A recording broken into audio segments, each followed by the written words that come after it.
Donc bonsoir à tous, nous sommes le 6 avril 2024, il fait beaucoup trop chaud à Paris en ce début de printemps et peu s'en inquiète. Vous pourrez aller voter pour votre député européen le 9 juin prochain.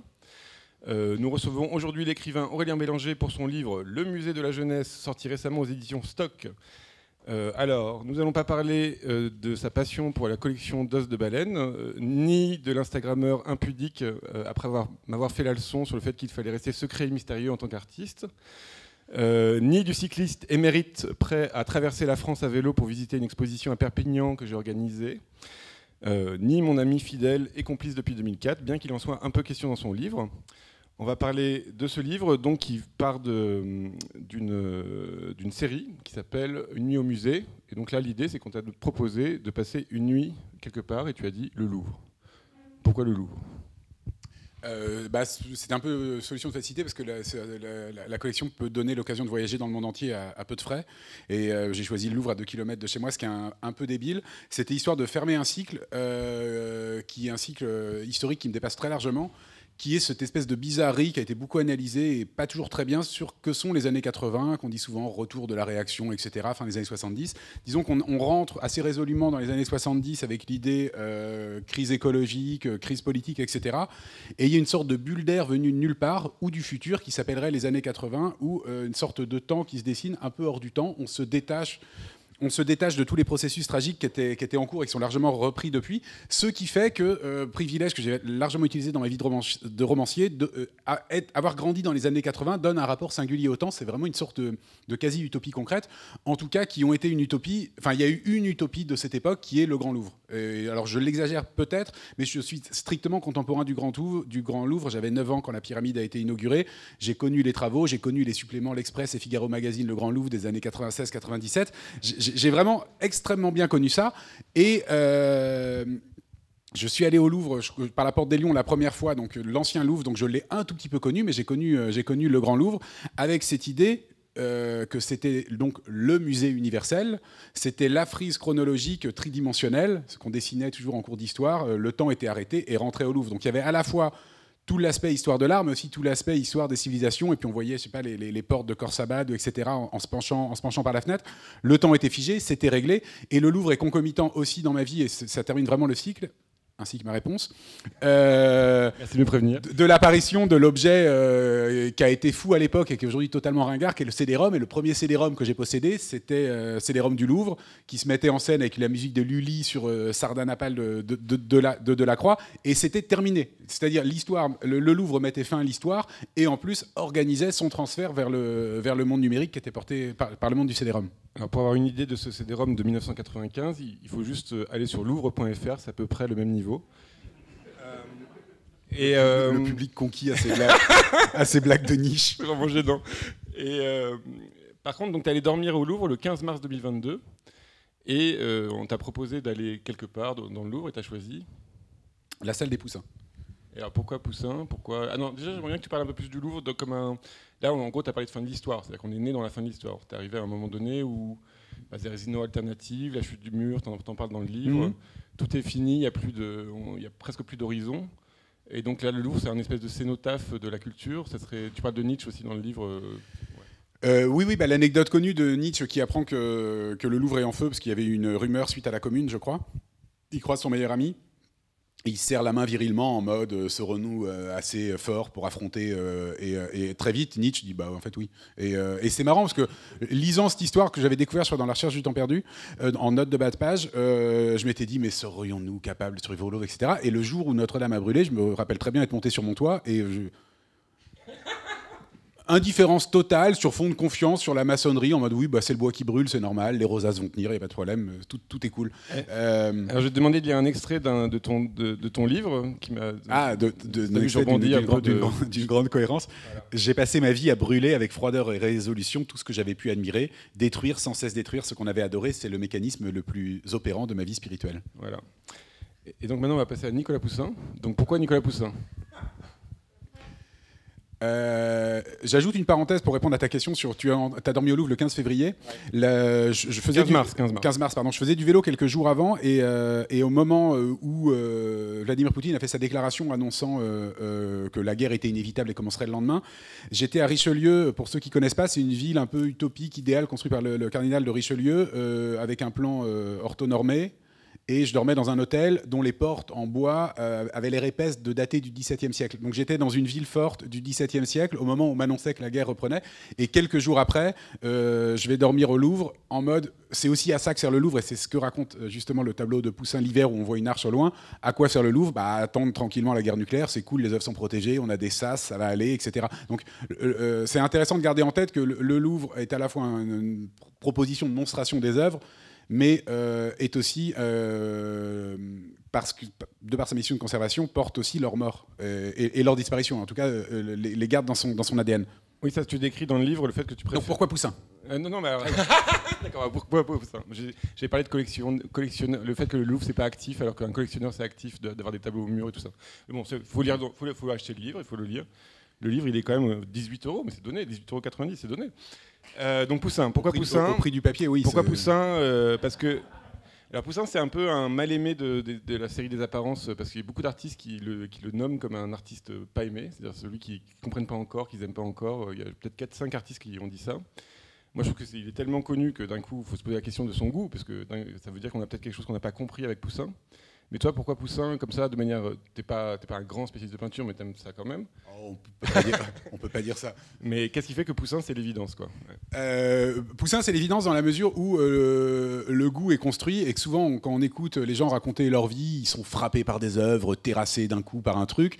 Il y a quand même une histoire... Ils trouvent l'objet de leur désir. Bref, pourquoi pas. Moi, j'ai jamais été pris de tremblement devant une peinture, j'ai jamais pleuré devant un Caravage, j'ai jamais hurlé au néant en écoutant Ainsi parlait Zarathustra. Enfin, bon, bref. Sauf. Donc, ce qui m'intéresse. Alors, est-ce que ça veut dire que je témoigne d'une certaine froideur Et en même temps, je suis clairement oui. Est-ce que... Pas non, mais attends, on va peut-être se préparer parce que ça fait super peur. Attends, lève-toi. Lève-toi. Peut-être que... Ah, ouais. Non, c'est bon. Merci. Donc, une certaine froideur ? Alors, peut-être que ça veut dire que je témoigne d'une certaine froideur. Je pense aussi que ça témoigne d'une arnaque générale dans notre rapport à l'art. Et ce qui est intéressant, c'est que Poussin relève, comme disent les vieux rabbins, croire en Dieu est une histoire de décision rationnelle. Point. Croire en Poussin, c'est une histoire de décision rationnelle. J'ai lu dans les livres que c'était le plus grand peintre français. Je l'ai lu chez Chateaubriand, j'en ai entendu parler chez Balzac dans le chef-d'œuvre inconnu. C'est bien verrouillé, donc je décide à 16 ans que ce sera mon peintre préféré. Point. Il se trouve que, alors ça c'est là où il y a un peu d'authenticité dans cette affaire de décision, c'est que je me destinais aux études de philosophie.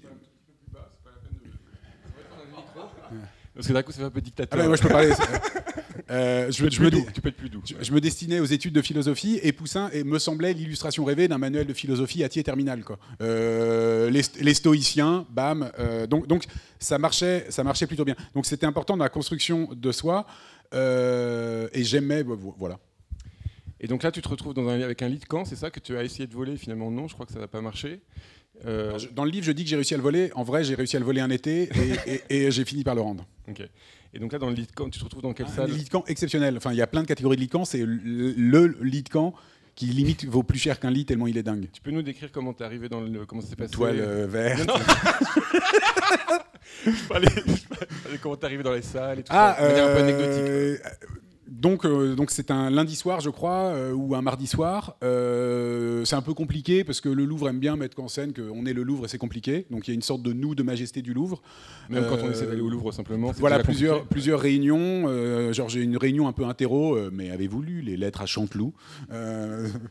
Donc ceci mis à part, donc voilà, j'arrive dans le Louvre, je rentre dans le Louvre, je traverse, c'était assez rigolo parce que je traverse, je l'ai mis dans le bouquin, je l'ai raconté, je traverse la salle où des coraux, où évidemment on sait qu'il y a beaucoup trop de coraux dans cette salle, parce que je crois que c'est une donation, et on sait qu'il y en a un qui a été volé, et on est contre le vol, mais on se dit, ok, là, ça n'a pas fait d'énormes différences, personne regarde les 250 coraux. Et juste après, en plus, on arrive dans une salle un peu bizarre où le Louvre affiche que des cadres. Donc voilà, on arrive dans la salle.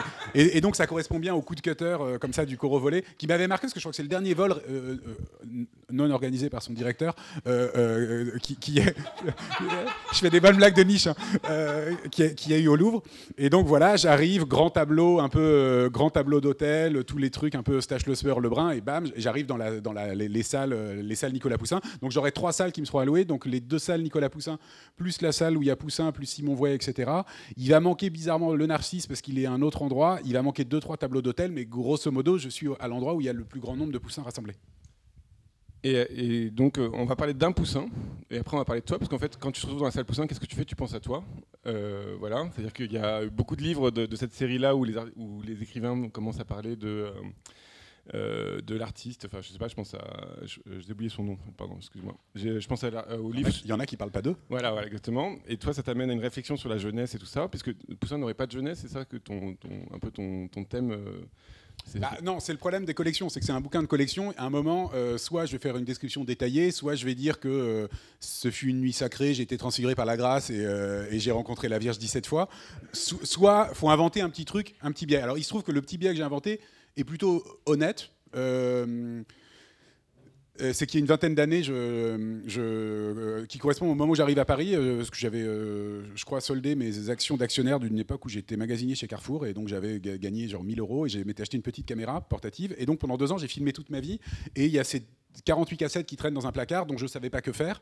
Et comme les normes numériques changent tout le temps, je savais qu'il y a un jour, soit je balançais tout, soit je les transférais sur un disque dur. Et donc je m'étais enfin décidé à regarder ces films, parce que ça se fait en direct, donc il faut que à regarder ces films pour organiser leur transfert dans un disque dur. Et comme La Nuit à Poussin a été décalée plein de fois à cause de Vladimir Poutine et du Covid, parce qu'on a failli aller à l'Ermitage, enfin j'ai failli aller à l'Ermitage un moment, comme le Louvre ne donnait pas de réponse. Et donc il se trouve que cette journée, cette nuit au Louvre est vraiment tombée en trichant à peine sur le numéro des cassettes. J'étais à la cassette numéro 24. Donc une nuit de journée, 24 heures, 24 heures. Voilà, j'étais vraiment au milieu de ma vie et je traînais dans ma propre jeunesse. Donc cassette très débraillée, très irregardable, très sans intérêt, parce qu'en plus je pratiquais le tourné-monté, donc c'est des séquences qui durent 3-4 secondes, qui ont rarement des intérêts. Mais qui filmait souvent en biais aussi. Filmé en biais, avec un son horrible. Enfin bon, rien n'allait. Et c'est parfois alcoolisé en plus. Enfin tout le film, moi, alcoolisé. Et ce qui était marrant, c'est que j'arrive chez Poussin et j'étais confronté à ma propre jeunesse. Et je me dis, à un moment, tiens, c'est quand même marrant chez Poussin. Alors j'ai pas bien étudié la question parce que je suis pas historien de l'art, mais à l'exception d'une apparition du jeune Poussin dans le chef-d'œuvre inconnu de Balzac, on connaît pas bien la jeunesse de Poussin. En tout cas, ce qu'on connaît, c'est d'un coup, il arrive à Rome et il devient le classique absolu, d'une extrême sagesse, etc. Et ça m'intéressait de me dire, alors pour plusieurs raisons, parce que je l'avais découvert en partie chez Thomas, parce que j'ai rencontré Thomas à sa sortie des Beaux-Arts, je voyais à peu près ce qu'étaient les jeunesses de peintres, qui ressemblaient beaucoup à ce que j'avais lu dans des Balzac comme La Rabouilleuse, qui raconte l'ambiance d'atelier un peu blagueur, où on est anormalement cynique alors qu'on prétend, en fait on passe son temps à faire des peintures d'église et on est anormalement cynique. Et donc ça ressemblait à ce que me racontait Thomas. Et je me dis, Poussin, c'est encore 2 siècles avant Balzac, donc il n'y a pas de raison que Poussin n'ait pas connu cette ambiance d'atelier. Et je trouvais ça marrant qu'il ait occulté cette partie de son œuvre, ce qui correspondait modestement à une façon dont j'avais occulté. Alors, j'ai pas occulté ma jeunesse, mais ces cassettes, elles me faisaient un peu honte dans leur carton. Et il m'a fallu 20 ans pour accepter enfin de les regarder. Et c'est le regard rétrospectif. À quel moment on accepte de regarder sa vie de jeune artiste? À quel moment on accepte qu'on a été mauvais, ridicule et plein de ferveur, parce qu'on n'était porté que par le projet qu'un jour on serait sauvé, un jour on se sauverait. Alors je tiens à dire que je t'avais amené presque 15 kilos de livres sur Poussin que tu n'as pas lu, mais je les ai portés moi-même jusqu'à chez toi. Enfin, c'était... Voilà. Tu avais de la documentation quand même, mais tu as préféré... le meilleur que j'ai lu, c'est un petit truc que j'ai acheté 8 € traduit de l'italien, qui est le meilleur. Donc on va revenir juste pour Poussin. Je les ai rendus. Hein. Oui, bien sûr, tu les as rendus. Hein. Et à 9 alors qu'ils sont passés en Mayenne, enfin, ils ont bien voyagé, mais c'est passé. Et on va revenir. Mon truc est pas très bien fait parce que d'un coup je vais parler de toi en tant qu'artiste et puis après voilà, qu'on commence quand même par Poussin. Et donc je t'ai demandé un tableau de Poussin que tu préférais. Et évidemment il n'est pas au Louvre, il est au Metropolitan Museum of Art de New York. Je crois que même que tu l'as pas vu en vrai. Si tu l'as vu. Je le vois pas parce qu'il est derrière la carafe. Ouais. Et donc c'est un tableau dont tu parles beaucoup dans le livre qui revient comme ça. C'est le premier titre que tu cites dans le livre et il revient comme ça, comme un leitmotiv dans le livre. Et donc c'est Aruyon aveugle cherchant le soleil levant. Est-ce que tu peux nous raconter d'abord l'histoire ou pas? Alors j'étais au Centre culturel Leclerc de Pau la semaine dernière et mon co-intervieweur, qui est un ancien d'ailleurs du Louvre, m'a expliqué le tableau, la mythologie du tableau, je ne connaissais pas du tout. Grosso modo, donc non. En gros, c'est un mec qui a violé, comme souvent dans les trucs de mythologie. Il va retrouver la vue, il s'est fait crever les yeux par son père parce que voilà, et d'un coup on lui dit si tu vas vers l'est, donc ça c'est le grand géant là, voilà. Si tu vas vers l'est, tu vas pouvoir retrouver la vue. Et il prend un petit bonhomme qui s'appelle Cédalion pour l'aider, pour le guider, parce qu'évidemment il voit rien, et donc il est sur les épaules. Et ensuite il croise Diane, et Diane se venge et le tue. Voilà. Ok, bon en fait, Diane est dans les nuages. Et donc l'idée alors ce qui est marqué sur Wikipédia, c'est que les nuages devant le visage de notre Orion est en écho sur le fait qu'il voit pas devant lui, quoi. Bon, je me suis pas du tout intéressé à cet aspect. Je pensais qu'Orion est un héros hyper positif. Ce qui m'intéressait dans ce tableau, c'est que les poussins qu'on connaît, que je connaissais moi, celui-ci je l'ai connu un peu plus tard, c'était donc les poussins du Louvre, c'était machin jetant son écuelle. Donc, il y avait toujours un peu le même principe où Narcisse pendu par un serpent, un premier plan, un chemin qui serpente et une ville au loin plus ou moins ruinée avec des très jolis ciels et des jolis arbres. Ce qui était intéressant avec ce tableau, c'est que c'était un peu une anomalie. Alors ça s'explique très bien par la mythologie parce que c'est un géant, mais regardez très vite fait, ça ressemble à un tableau primitif. Il y a un énorme problème d'échelle. Et je trouve ça marrant que Poussin se soit permis un problème d'échelle. Et ce qui fait qu'il marche hyper bien, là tu as montré le détail, tu montres 4 détails avant. Voilà, ça marche hyper bien. On met ça en ouverture de catalogue, d'exposition. Il y a un petit truc en plus qui fait que c'est bien. Ça ressemble pas à Poussin. Pourquoi est-ce qu'il... on verrait très bien Garouste faire ça, il n'y a pas de problème. Pourquoi est-ce que Poussin fait ça? Ça m'intéressait. Et puis ça permettait d'illustrer en plus cette idée de nous sommes des nains sur des épaules de géants. Hyper premier degré, nain sur des épaules de géants. Au-delà du fait qu'il est très beau, parce qu'il y a aussi quelque chose... Alors, je parle jamais d'esthétique, parce que j'aime pas regarder les tableaux longtemps, mais il y a quelque chose... On sait qu'il n'y a pas de problème. On sait qu'il n'y a pas de problème avec ce tableau. On sait qu'on pourrait. Il n'y a pas beaucoup de tableaux dont on sait qu'on pourrait y passer. Genre, si on nous... Expérience spirituelle débile, est-ce que je pourrais vivre enfermé dans ce tableau? Maintenant, non, parce que je sais qu'Orion est problématique. mais avant, j'aurais pu, quoi. Désolé de t'avoir gâché le tableau. Peut-être on va pas parler de l'autoportrait de Poussin dont tu voulais peut-être parler aussi, à part ce petit détail qui t'intéressait. Un truc marrant sur l'autoportrait, c'est ce que j'aime bien dans l'autoportrait, c'est que les toiles sont invisibles, elles sont posées les unes contre les autres, et c'est ce que questionnent vraiment les collections Poussin du Louvre, c'est la question d'œuvres complètes, comme il y en a beaucoup, donc évidemment on voit les œuvres manquantes, c'est pour ça que j'ai parlé d'Orion, parce que c'est une œuvre excessivement manquante, mais ce côté, une fois qu'on est engagé dans la peinture, il y a cette légende qu'on retrouve, Benjamin la apprend, je crois que Yourcenar la reprend, qui est devenue assez banale, du peintre qui se sauve dans sa propre peinture. Il y a quand même quelque chose on se sauve dans sa propre peinture à partir du moment où on commence à jouer la peinture sérieusement, ce que fait Poussin. On ne se sauvera soi-même que par la peinture, et la seule façon, c'est d'opposer des peintures aux peintures. Et ça crée une sorte de tunnel de peinture où la peinture se parle pour elle-même et qui dépasse toutes les questions un peu classiques du sujet, de l'objet, etc.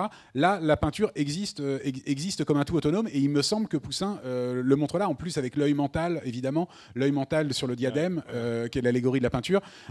Un moment, alors ça qui est très intéressant, c'est que même si ça paraît banal de le dire comme ça, Poussin s'est engagé dans une aventure spirituelle et existentielle qui va couvrir toute sa vie, et je trouve qu'il le montre assez bien, malgré son côté un peu comme ça austère, quoi. Et alors, dans la même manière, parce que ça là, d'un coup, pourrait pousser encore l'esthétique, tu en parles dans le livre, hein, c'est pour ça que j'en parle. Alors, tu parles pas de moi, mais on est allé ensemble voir une exposition sur Caravage à Rouen. Et d'un coup, il y avait ce tableau de Caravage qui était le tableau de Capodimonte, et à côté, un tableau de Carache qui est un tableau de Douai, je crois. Et toi, tu étais beaucoup plus fasciné par le tableau de Douai que par notre petit Caravage, selon une opposition Poussin-Caravage qui existe dans un livre qui s'appelle Détruire la peinture de Louis Marin. Pourquoi? Je ne sais pas si la situation est apocryphe, mais je crois que Poussin disait que Caravage voulait tuer la peinture. Donc c'est quand même intéressant de dire que cette opposition a été vraiment jouée au premier degré par Poussin très fort. J'aime beaucoup j'aime beaucoup. Comment ne pas aimer la peinture quand c'est l'apparaître pur sur fond de néant comme ça, avec phénomène très optique. Ce que j'aime bien dans la peinture de droite, donc le Carache, c'est que le cadre existe. Donc il y a quelque chose il y a beaucoup plus de conventions. Dans la composition, tu veux dire. Voilà, on fait pas semblant qu'on va être dans la phénoménologie pure de l'apparaître. On admet que nous sommes dans une histoire impliquant le tableau, le cadre, etc. Et du coup, je trouve ça plus intéressant parce que bizarrement, je trouve que ça creuse plus l'espace dans le tableau de droite parce qu'on accepte que l'espace soit mental que dans le tableau de gauche où on tombe assez vite dans un certain illusionnisme pénible. Alors ça, c'est... Oui. C'est un sujet qui m'intéresse parce que d'un coup, on pourrait dire que Carache comme Poussin sont des artistes beaucoup plus mentaux que Caravage qui serait optique. Parce que, évidemment, quand Poussin il fait sa composition qu'on a vue avec Orion, en fait, il n'a pas de modèle. C'est-à-dire que ça, vous pouvez voir ça dans un palette de Alain Jobert, par exemple, où il décrit comment il fabrique une composition. On dit la campagne romaine, mais c'est pas du tout la campagne romaine. En fait, tout est faux. Ouais. Voilà, tout est faux. Tout est fabriqué à partir de dessins, de petites sculptures en boue. Il refait un petit théâtre comme ça, et donc il y a un côté mental où il part de zéro, quoi. Et donc évidemment, son degré de réalisme, on peut dire par rapport au visage ou des choses comme ça, est beaucoup plus bande dessinée que Caravage, qui serait plus optique et plus dans un rendu des chairs, on va dire, senti d'après le réel. Oui, bah absolument. Bah, c'est une chose dont on avait déjà parlé. C'est par exemple les mains de Philippe de Champaigne sont 1000 fois mieux que les mains de Poussin. Mais c'est pas grave, en fait. Poussin, c'est autre chose. Enfin, ça serait bien d'avoir tout. C'est compliqué, voilà. Donc, Team Champagne. Alors maintenant, on va parler de comment on devient artiste, puisque en fait, donc tu pars de ce, donc je reprends le truc. Tu pars de ce Poussin, tu es seul, tu es avec tes vidéos en tête, et d'un coup, tu essaies de te raconter, ce qui en fait n'est jamais arrivé dans aucun de tes livres. C'est-à-dire que autant dans tes chroniques à France Culture ou des choses comme ça, ou dans des chroniques là en ce moment, c'est au Nouvel Observateur, tu peux parler de ta vie et tout ça. Dans tes romans, tu n'en as jamais parlé. Et là, tu reviens sur qu'est-ce qui t'a fondé en tant qu'artiste. En partant de vraiment quelque chose de très réel et tout ça, qui serait presque une trahison de ta famille, une trahison de là où tu étais, de là d'où tu viens et tout ça. Est-ce que tu peux nous en parler un peu ? Non, ça me gêne. C'est en fait, l'autoproclamation qu'on est artiste, elle s'environne. Alors, je parle avec ces spécialités que j'ai, d'ailleurs beaucoup plus que toi, parce que toi, tu viens quand même d'une famille d'artistes, même si c'est plus compliqué. Moi, je viens pas d'une famille d'artistes, c'est-à-dire que je suis le premier dans ma famille à m'autoproclamer artiste. Donc, il y a un ridicule double, ridicule évident. Mais que genre on n'est pas dans une Gérard Jugnot raconte ça, on n'est pas chez Gérard Jugnot, il comprenait pas, non, c'est pas du tout ça, c'est un ridicule, plutôt ridicule de poser une position sociale qui n'est pas la bonne. Donc même si mes connaissances sociologiques sont très cryptiques et incomplètes à l'époque, je suis pas très à l'aise avec l'idée. Donc par exemple, je considère que je décide de devenir écrivain, je ne le dis pas, ou alors je le dis uniquement aux amis très proches ou aux filles dont je suis amoureux dans un cérémonial où l'aveu de l'ordre quasiment du coming out, l'aveu que je suis écrivain est très secret. Et c'est parce que c'est pas une évidence dans mon milieu. Il y a aussi alors il y a une double composante, mais c'est intéressant, c'est que c'est toujours les deux sont liés. C'est qu'il y a à la fois j'ai pas envie de passer les concours de l'enseignement parce que je suis hyper nul en concours et j'ai pas envie d'être employé profondément. Je déteste le salariat. J'ai été salarié plein de fois. Je trouve ça horrible et ça me semble. Et c'est ça qui est rigolo, c'est que ça me semble une bonne idée de devenir grand écrivain. Ça me semble plus facile de devenir grand écrivain que prof de philo quand j'ai 16 ans. Mais c'est même pas... donc il y a cet aspect un peu impur. Quand on sait rien faire, on finira toujours artiste, on peut y arriver. Et il y a ce truc très pur, mais alors qui est encore plus caché dans le cachet, qui est... et c'est assez gentil, c'est pour ça que ça marche bien sur Poussin, c'est quand même un sentiment de prédestination. On sent que ça va marcher. Mais comment est-ce qu'on tient ? Et la question de l'œuvre de jeunesse, c'est comment est-ce qu'on tient le ridicule entre ce sentiment de prédestination qui s'incarne dans rien, parce qu'en plus, j'ai même pas d'œuvre de jeunesse. C'est-à-dire que je pouvais même pas, à part un journal intime, j'ai même pas de texte génial à opposer à mon désir. Et donc, il va falloir... Et ce qui m'a intéressé là-dedans, c'est comment on traverse ces 10 ans, ce vrai désert, alors qui n'est pas du tout malheureux, parce que quand j'ai revu mes cassettes, j'étais tout sauf malheureux à l'époque, mais comment est-ce que sur la seule croyance en soi, on tient 10 ans ? Et on a beau la décomposer, c'est pour ça, on peut la décomposer socialement, dire j'étais fabriqué, et je pense que oui, j'étais fabriqué, il y a un moment, ma famille était suffisamment mature pour aboutir à un... parenthèse, mais j'ai lu cet été les Buddenbrock, et du côté... de Thomas Mann. Du côté de mes grands-parents paternels, ils étaient négociants en grains, mais tout petits en Mayenne. Et ça m'a fait plaisir de découvrir que Thomas Mann, ils étaient, alors dans une grande ville beaucoup plus bourgeois, ils étaient aussi négociants en grains. Et les Buddenbrock racontent 4 générations pour faire un artiste. Et alors, oubliez-le si vous l'avez pas lu. Le type écrit une sonate géniale et meurt tout de suite d'une pseurésie à l'âge de 16 ans, ce qui fait que le roman est magnifique. Cette espèce de lucidité qu'a Thomas Mann. En plus, il emprunte pas spécialement un vocabulaire marxiste, c'est plus compliqué. Il dit juste qu'il faut 4 générations de bourgeois pénibles pour aboutir à un artiste.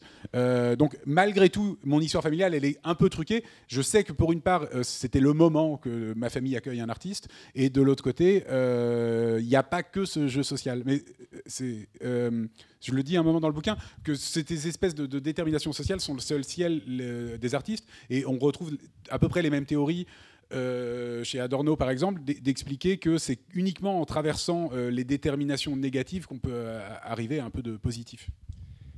Oui, mais il y a quelque chose que tu décris. Alors, pour le coup, tu fais le psychologue, ce qu'on te lit pas souvent comme ça. Enfin, moi, je te lis rarement comme ça. C'est-à-dire que tu décris vraiment le malaise que ça peut être d'être une promesse, c'est-à-dire de savoir qu'on a quelque chose mais qu'on n'a rien fait, d'être presque une auto, de s'auto-engendrer. Et tu décris quand même ce truc-là très long, cette espèce de long malaise qui peut parler à des jeunes artistes qui voudraient être artistes et tout ça, de vraiment faire de la merde, tout ça dans une espèce d'inconscient, je dis pas très bien, pardon, une espèce d'enthousiasme à faire de la merde, quoi. Voilà. C'est-à-dire de pas d'oser y aller. Oui, ouais. Oui, bah c'est compliqué parce que alors du coup la relecture des films vidéo, je découvre que j'ai une petite œuvre plastique, je bricole des trucs qui sont pas nuls, et je découvre qu'au moment où je pensais être le plus dans le désert, en fait, il y avait déjà des signes très nombreux que je serais sauvé. Mais l'autre exemple, c'est quelque chose qu'on a beaucoup connu quand on est un vieil artiste.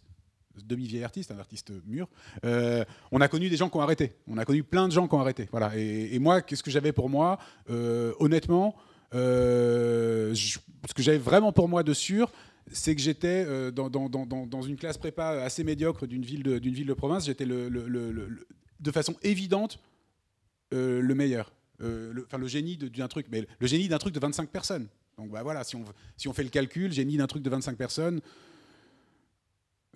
Vraiment que c'est le génie. Je sais pas combien ça fait sur 50 millions, non, mais c'est facile à faire, ça me semblait simple, parce que 25, ça, 50... C'est pas trop ce que tu racontes dans le livre, il y a quand même un on se retrouve l'élite peut-être le génie, mais l'élite de sincère. L'élite de 25, ça fait qu'on est 200 000, voilà.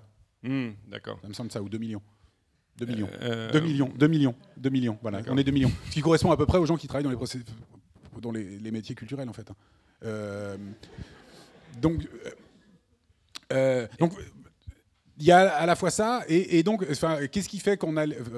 En fait, c'est une question qui est très, très... C'est pour ça que ça marche bien sur Poussin. C'est une question qui sont vraiment les grandes questions du XVIIe siècle. À quel moment c'est de la grâce suffisante, de la grâce efficiente? À quel moment il suffit de croire en soi-même? Il suffit de penser qu'on peut être un artiste et on va devenir un artiste? Oui, à un moment, parce qu'il y a plein de raisons de bifurquer aussi quand c'est relou. Moi, réellement, alors je raconte dans le bouquin mes tentatives de premier roman, mais qui ne sont pas des vrais premiers romans. Mon premier roman est mon vrai premier roman, mais alors je pense que je suis de bonne humeur, en fait, globalement, mais comment j'ai fait pour tenir 15 ans, quoi. Ah oui. Rétrospectivement, ça me semble fou d'avoir tenu 15 ans sur rien. Tu as d'ailleurs un ami qui te dit que tu avais très peur de la dépression, mais qu'en fait, tu étais toujours enthousiaste toute ta vie. Ouais. Bah oui, c'est ça. Enfin, il y a effectivement, j'ai pas eu. Des fois, tu prends de la drogue juste pour te voir ce que c'est que la dépression, pour avoir des choses à dire, quoi. Ouais. Non, mais j'ai pas eu d'accident de vie. Non, mais voilà, j'ai pas eu d'accident de vie majeur, ni de faiblesse, ni de troubles anxieux trop prononcés. Ouais, ce qui aide. Et alors après, là, je suis un petit peu gêné d'en parler, mais on va en parler quand même. Tu rencontres une bande d'amis des Beaux-Arts en 2004, dont je fais partie.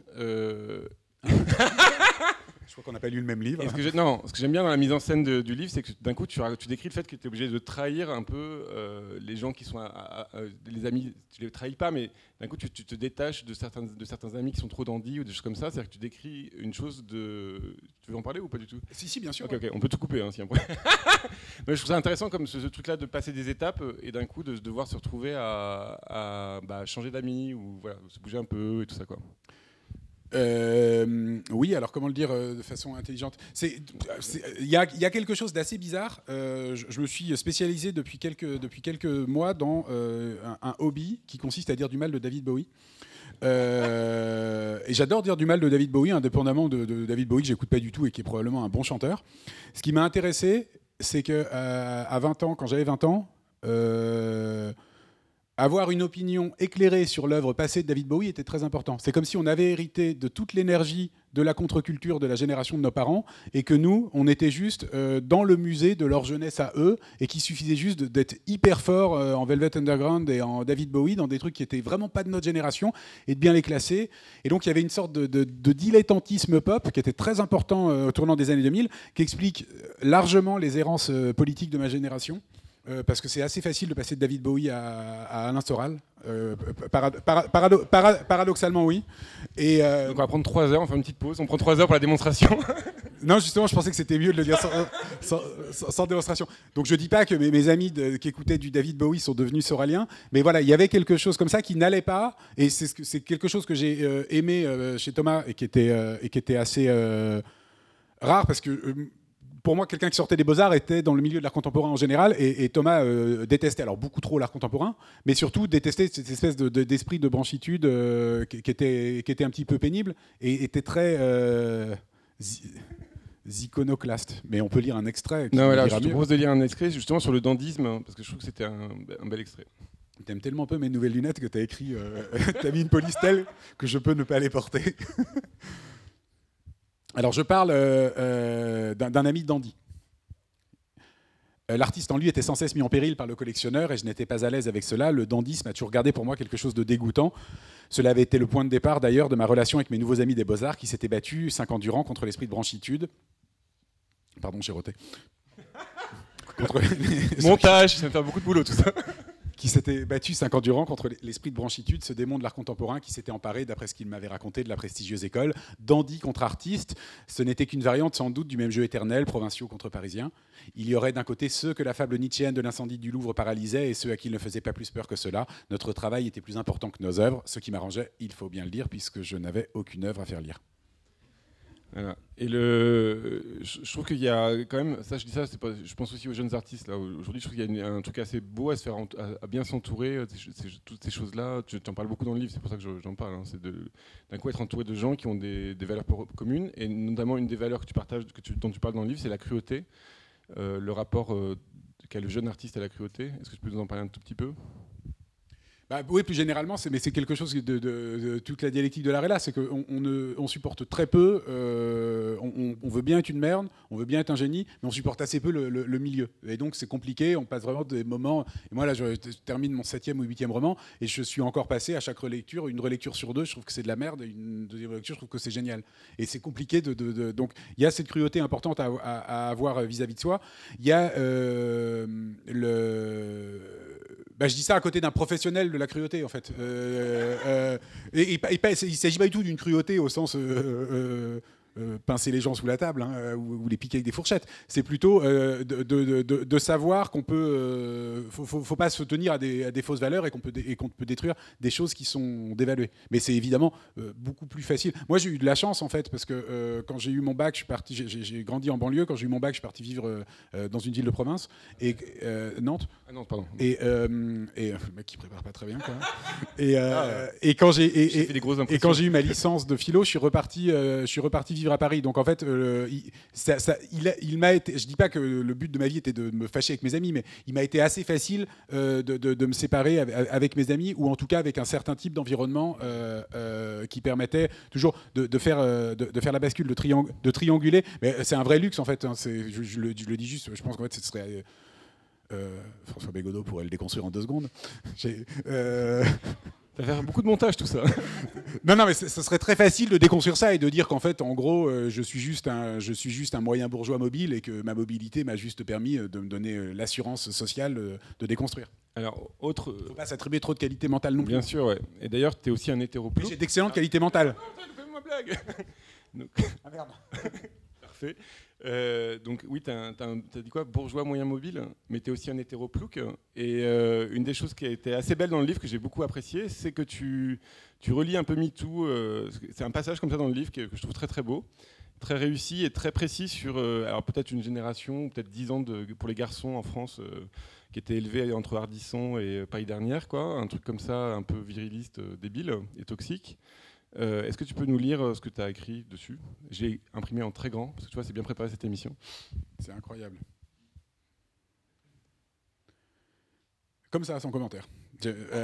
Précision importante, cette histoire de révolution sexuelle, il est temps de l'avouer, était la grande affaire de nos 20 ans, nous qui nous étions identifiés avec une coupable légèreté attisserant le héros vierge d'extension du domaine de la lutte au seul prétexte que nous pensions nous aussi souffrir d'un rationnement de la sexualité. On ne parlait pas encore de masculinisme, tandis que le féminisme, dans cette période un peu maudite, comprise entre les happenings télévisuels de Sorel et le premier pamphlet patriarcal de Zemmour, était devenu un sujet de blague. Même les femmes hésitaient souvent à s'en revendiquer, ils passaient pour une idéologie périmée.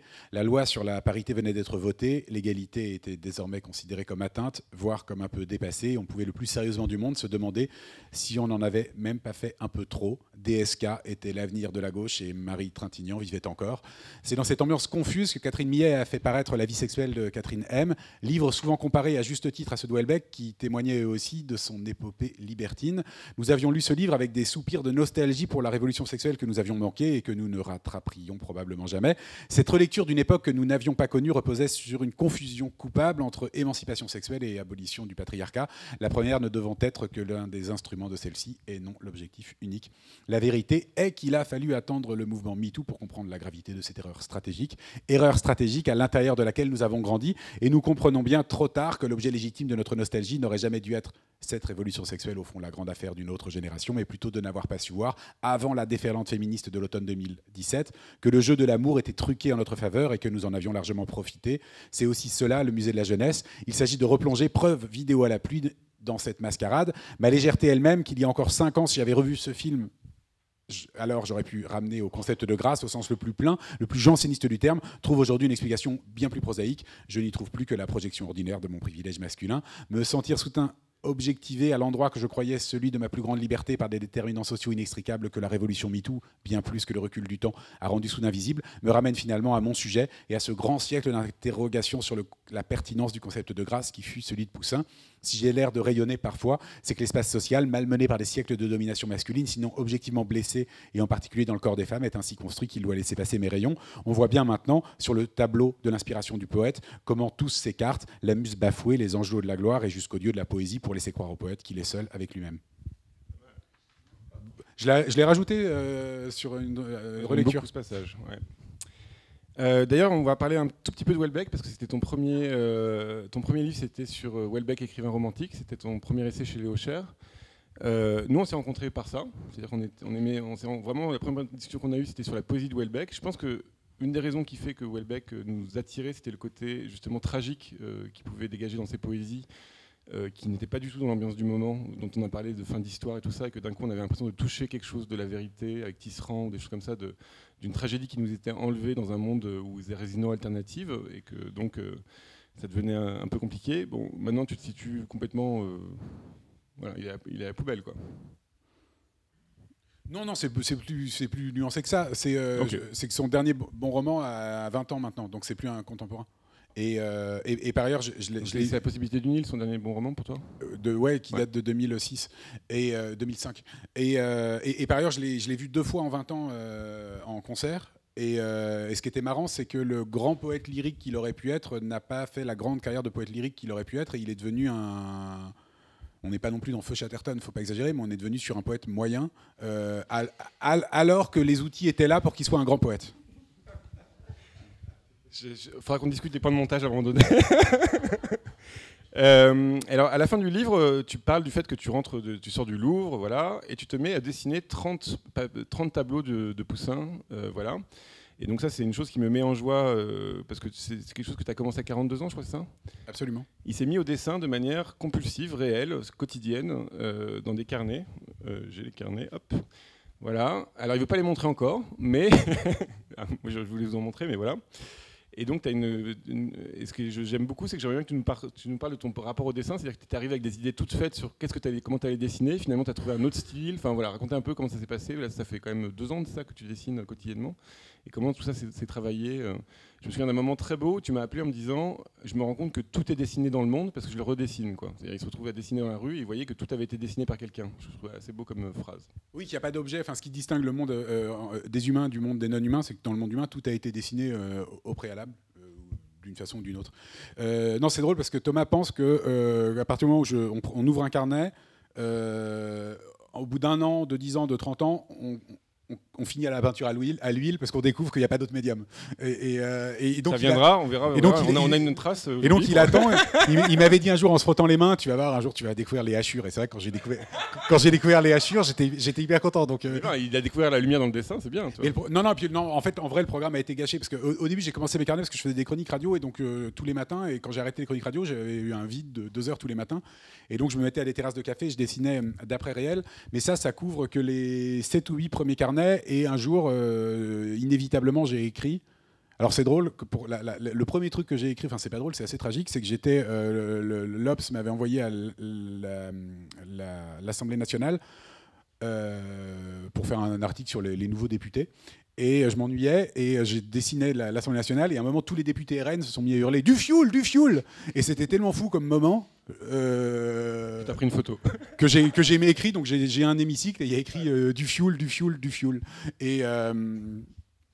Et donc en fait rapidement ça s'est orienté plus vers la BD parce que maintenant il y a des petits commentaires, des petits dessins et puis je mets ce que me disent les gens, mais c'est hyper agréable de raconter.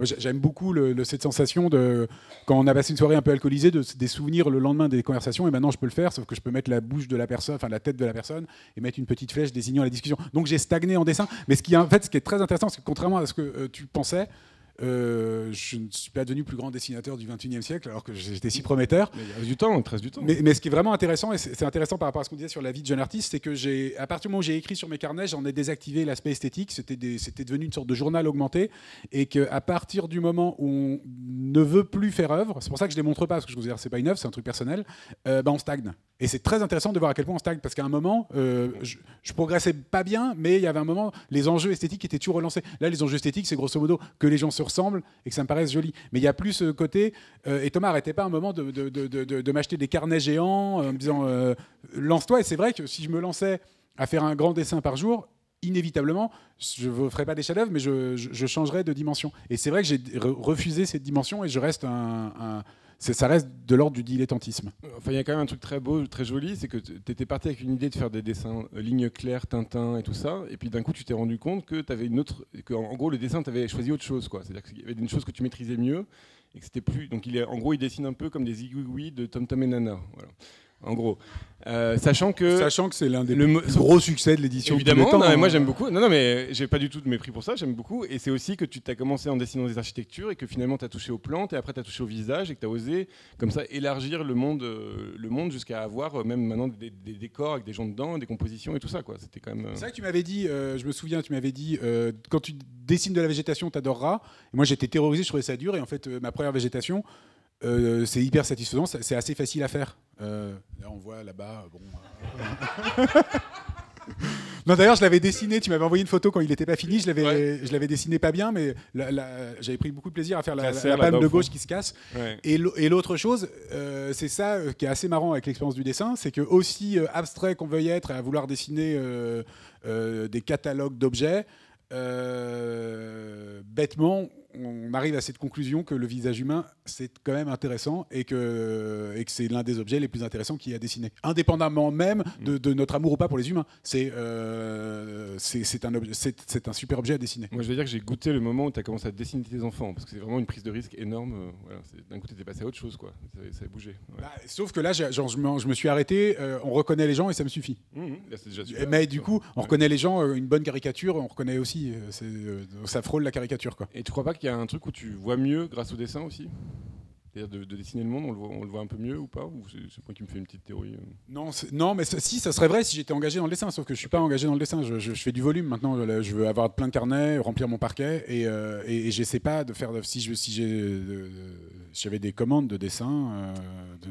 Non, enfin, si je faisais sur des grandes feuilles, en fait. Et alors, comment on parlait de se sauver et tout ça en tant qu'artiste, j'aurais voulu qu'on conclue la première partie de cette émission avec 2 petites citations dans le texte que j'ai pris. Voilà, pour le coup, elles sont petites, mais... L'unique privilège de la vie d'artiste est pourtant d'être parvenu un jour à décréter que toutes ces tentatives, si ratées ou si réussies qu'elles aient pu être, n'auront pas été vaines, qu'elles auront tracé un chemin. Donc ça, c'est la loose décontractée, parce que de toute façon, ça a du sens. L'œuvre d'art ne raconte à peu près que cela. Comment son auteur s'est sauvé, c'est par défaut qu'on attribue une vie spirituelle aux artistes. Ils n'ont en réalité de vie que matérielle. Bon, là, on a compris que c'était tiré de Walter Benjamin, parce que tu nous en as parlé comme que l'art sauve les artistes comme ça. Bon. Et alors, je t'ai demandé une de tes œuvres dont tu es particulièrement fier dans ta carrière, et tu m'as parlé de La théorie de l'information, qui est ton premier roman. prix Zorba. Je ne sais plus quelle année, c'était 2000. C'est pas lui le prix Zorba. Ah, c'est pas lui le prix Zorba, merde. Bon, bah, je ferai un coup, parce que je le voyais là, c'est pour ça. Donc, c'est ton premier roman. Absolument. Voilà. Pour l'anecdote, tu as arrêté d'être libraire, ça faisait 7 ans que tu étais libraire, tu t'es mis au chômage, tu attendais un bébé, un enfant qui est ici, et d'un coup, tu as dit, tu as pris de l'argent qui était de l'argent du chômage, et tu m'as acheté un tableau à 1000 euros, et je me suis dit, il est complètement fou, mais il m'a acheté un tableau à 1000 euros, moi j'ai besoin d'argent, j'ai dit oui. Et tu as écrit son roman, tu l'as envoyé à Gallimard de manière complètement anonyme comme ça, et ils t'ont pris, et ça a très très bien marché. C'est à peu près ça, hein.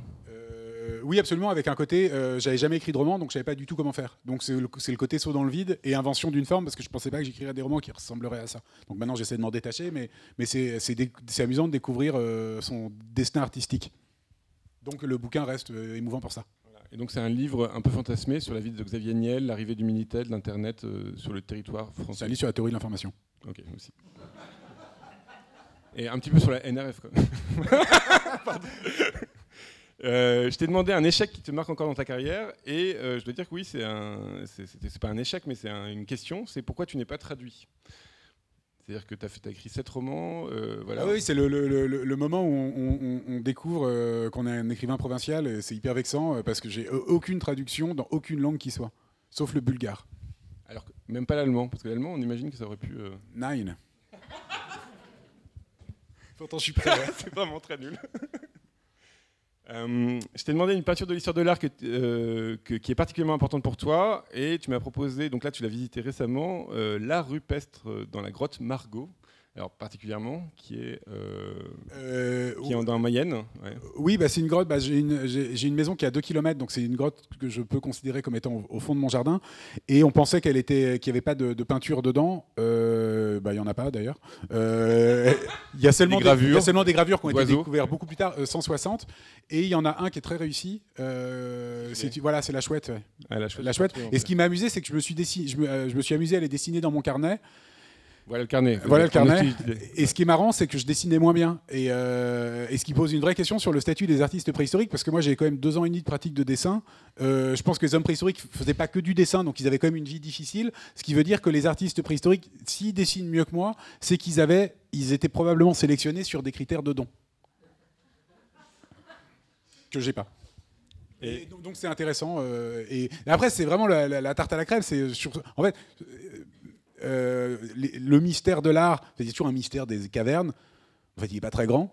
On voit à peu près ce qu'ils faisaient dans les cavernes. Il y a un mystère de l'art, il n'est pas très grand, mais c'est amusant que l'art, c'est un truc propre au XXe siècle, parce qu'il y a eu beaucoup de découvertes, a besoin de ce mystère-là, et que ce ne soit pas totalement kitsch non plus de se référer à l'art rupestre quand on parle de l'art en général. D'autant plus que ce qui est intéressant, c'est que c'est une histoire de l'art qui est très longue, et avec beaucoup de stagnation. C'est une histoire de l'art qui commence vers moins 30 000 et qui va jusqu'à à peu près moins 8 000. Et qui ne change pas. Disons qu'un non-spécialiste ne voit pas vraiment de différence entre la grotte Chaumet et la grotte Lascaux, alors qu'il y a plus d'écart entre les deux qu'entre la grotte Chaumet et maintenant. Chauvet, là t'as dit Chaumet. Ah oui. Emmanuel Chaumet, qui est un producteur de cinéma. J'y connais pas grand-chose. La grotte Largo. Mais cette pulsion quand même et la pulsion de laisser une trace, d'écrire, de machin, qui t'émeut quand même. J'ai été ému par une hypothèse totalement débile sortie par ma fille, justement, parce que la guide faisait des questions débiles. Non mais c'est pas celle qui est là. Mais donc ça marche pas, mais elle est intelligente aussi, mais c'est pas elle qui a fait la remarque. Parce que donc la guide posait la question débile, pourquoi vous pensez que les hommes dans les cavernes, blablabla. Et elle a eu une réponse auquel j'avais jamais pensé. Elle a dit pour les décorer les grottes pour les hommes du futur qui les visiteraient. Et ce qui est amusant, c'est que ça supposait un sens de l'histoire de l'art qui est censé n'arriver quasiment qu'avec les peintres romantiques, d'avoir cette vision de se dire je peins pour être vu dans plusieurs siècles, etc. Je trouvais ça amusant de l'attribuer à des hommes préhistoriques. Et toi, t'écris pour être lu dans plusieurs siècles ou pas? Et Dieu dans tout ça,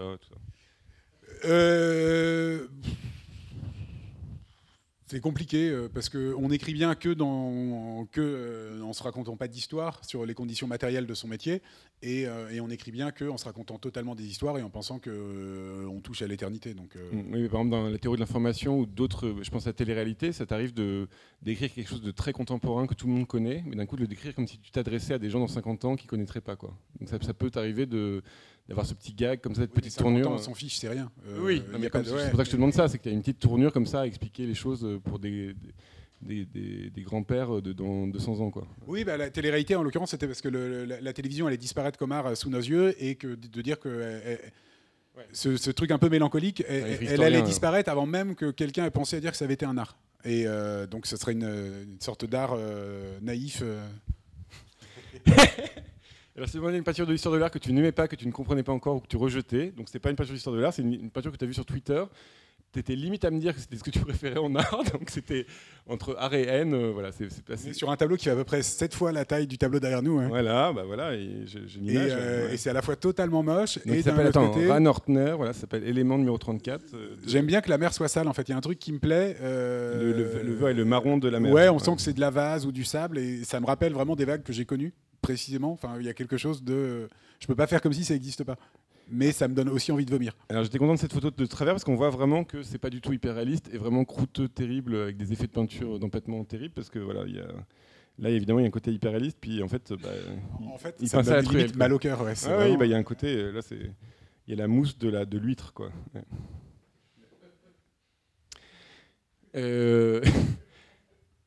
Il est ici. Ouais. Je t'ai demandé un livre sur l'art, un catalogue, un texte critique qui t'a influencé, et tu m'as proposé Elifort, Esprit des formes, dont en relisant le livre, j'ai vu que tu en parlais en plus de ce livre-là. Ouais. Oui, c'est un très bon livre, très bon livre. C'est un très bon souvenir parce que j'étais en cours de philo en terminale et on était un petit salon de 4 qui écoutions pas du tout parce qu'on considérait qu'on était meilleur en philo que les autres. Et l'une des filles qui, je sais pas, je me souviens plus son nom, donc je peux pas du tout faire d'enquête sur ce qu'elle est devenue, qui se destinait plus ou moins aux Beaux-Arts et qui dessinait, mais comme on dessine mal en terminale, m'avait offert les 4 tomes de l'histoire de l'art d'Elifort. Avec le recul, je pense qu'elle me draguait. Je me suis pas rendu compte sur le coup, mais non, c'est ton privilège. Et je les ai lus en fait. Donc c'était de l'ancienne collection. Ils étaient à l'époque chez Hachette Livre, Hachette Poche. Ils étaient très dépareillés et je les ai lus en entier tous les 4. Quoi. Donc je sais pas dans quelle mesure c'est important, mais si ça participe quand même d'une histoire. Elifort croit à l'histoire de l'art, donc lire le livre de quelqu'un qui croit à l'histoire de l'art, en fait, je me rappelle plus du tout ce que j'y ai lu, mais je sais que je l'ai lu en entier. Et tu as une très grande mémoire, et je me suis demandé tu as une très très grande mémoire. Vraiment, tu as plein en Trivial Poursuite, c'est même pas la peine de jouer. Je suis très fort en Trivial Poursuite. Mais par contre, la question, c'est à quel moment tu as fait ta chronologie? Parce que tu vois, quand on pense au temps, est-ce qu'il y a une manière d'acter la chronologie dans ta tête? C'est-à-dire, est-ce que ça vient de l'écrit, des images de savoir de quand date quoi et tout ça, quoi, d'avoir des références comme ça. Alors, je ne sais pas si c'est à cause des programmes de l'éducation nationale, mais j'ai souvenir que chaque année on faisait une frise chronologique sur le mur du fond de la classe. Et donc je l'ai fait 5 fois, 6 fois, 7 fois, 8 fois. Donc t'as retenu, quoi. Ma chronologie, c'est ça, quoi. Okay, très bien. Alors je t'ai demandé une peinture contemporaine que tu aimais. Alors j'ai française contemporaine. Tu m'as dit qu'il n'y avait pas beaucoup de peintures dans le monde. Bon, après j'en ai trouvé une. Ah bon? C'était laquelle? J'ai pas mise. Voilà, oui, celle-là. Oui, non, mais il n'y en avait qu'une. Il n'y a que la française. Donc c'est une peinture de la chouchoute de l'émission. Voilà, on en parle tout le temps. Voilà, maintenant, mais j'ai des réserves. Ah oui, on y arrive. Donc c'est Mireille Blanc, Léonard au masque. Elle est toute fraîche puisqu'elle date de 2024. Elle est en ce moment à Art Paris. Vous avez jusqu'à dimanche pour la voir au stand de Anne-Sara Bénichou. Très beau stand avec aussi Cyril Golaxy, qui est vraiment un beau stand. Est-ce que tu veux nous en parler? Donc je l'ai pas vu en vrai. D'ailleurs, je voulais qu'on était censé parler de cet aspect important, que c'est pas grave de pas voir les œuvres en vrai. Il faut arrêter avec la présence réelle, tout ça. Ah oui, c'est vrai que j'avais noté ça il y a 800 ans. Non, mais on a consommé quand même beaucoup plus d'œuvres virtuellement qu'en vrai. C'est bien en vrai. Alors, je suis troublé par ce tableau. Sauf pour mon exposition, pardon. Non, je suis troublé par ce tableau parce que j'ai aucun doute qu'il me déclencherait si j'avais les fonds une pulsion d'achat. Et en même temps, je ne peux pas m'empêcher de me dire que peut-être que le sujet est facile. L'enfant, l'animalité. C'est un tableau qui est vraiment hyper contemporain et je peux pas. Mais c'est ça qui est intéressant, c'est que je pense que je pourrais l'acheter, mais je serais pas sûr de l'aimer encore dans 20 ans. Mais là, aujourd'hui, c'est peut-être le tableau que j'aime le plus. Comme ça, spontanément, quoi. Et le tableau fait 2 mètres, donc il faut avoir la place aussi. Il est très grand par rapport à un Mireille Blanc d'habitude. Mais je le trouve intéressant parce qu'il questionne vraiment ma pulsion de collectionneur que j'ai pas trop, mais là, il y a quelque chose de... Alors moi j'aime bien parce que dans les histoires des apparences, il y a un grand débat entre Mireille Blanc et moi sur le fait qu'elle met toujours, elle présente dans son tableau le fait que c'est une image source et donc que c'est une peinture de photo. Et là le seul détail, parce que je lui ai dit mais dis donc il n'y a plus de détails comme ça avec ton image source, et là il y a un petit zigouigoui au niveau du jaune, là vous voyez blanc, qui est censé montrer que c'est une image et pas l'objet même. Mais voilà, donc d'un coup je trouve que la peinture... Voilà, c'est pas patent, donc j'étais bien content de lui dire que j'avais raison et que ça marchait bien aussi comme ça. Et mais il est très beau ce tableau quand même. Il est beau. Ah non, il est hyper fort, il est bien fort, ouais. Il est trop bien. Alors, on pourrait pas. Là, j'ai fait mon heure, mais on pourrait quand même se demander pourquoi tu m'as pas proposé un tableau à moi. J'étais assez vexé, mais c'est pas grave. Une espèce d'impensé comme ça continue à chaque fois. Apparemment, il n'y a pas le droit. Hein. Enfin, Quoi ? Apparemment, il n'y a pas le droit. Mais je dis à tout le monde qu'il y a le droit et personne. C'est faux. Je passe mon Ça temps dans l'ambiguïté. Ouais. Donc là, on va pouvoir faire une signature, si vous voulez, du livre d'Aurélien qui est ici. Bon, bah, merci beaucoup à tous et merci aux équipes des Filles du Calvaire et au son super bon. Merci beaucoup.